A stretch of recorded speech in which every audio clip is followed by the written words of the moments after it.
Hi, I wanted to go over Yasmin's case study with you. I'm here unexpectedly babysitting my granddaughter, but if I keep feeding her food, she will stay happy. Um, First, for Yasmin, one thing I was surprised was that she was no longer considered an ELL student. Someone who was in third grade who just started school and came into the country and was still having difficulties with language. I'm surprised that she got dismissed from ELL.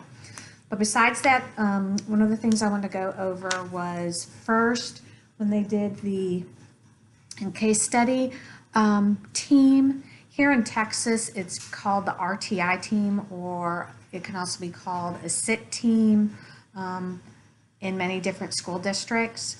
One thing that they did not do correct was they only gave 2 weeks for the intervention to take place. To have good data, you need to have at least 6 weeks to even more to see if something would work. Something else they did incorrectly was they gave him a curriculum to use.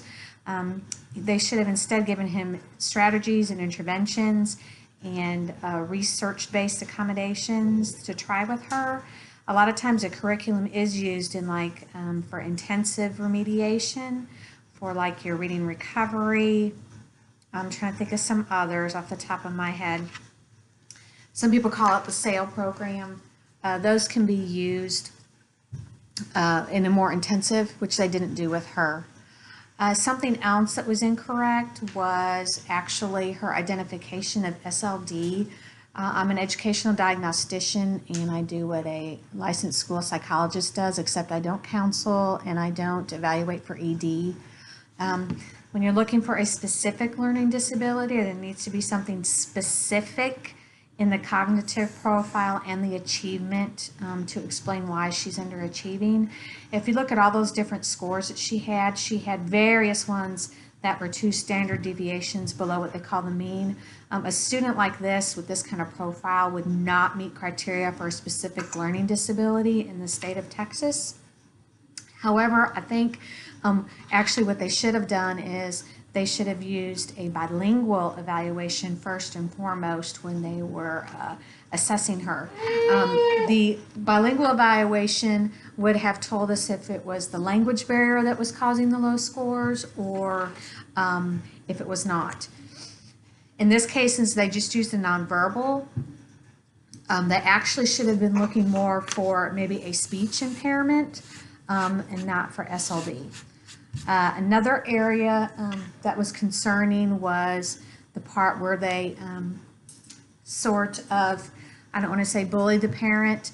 The parent quite didn't understand the process. It would have been good for the diagnostician to use a translator and to call the parent and explain outside of a meeting what they found and interpreted, and to give the parent some time to review the FIE and to come with questions. Also, the other big glaring mistake was the LRE in this case.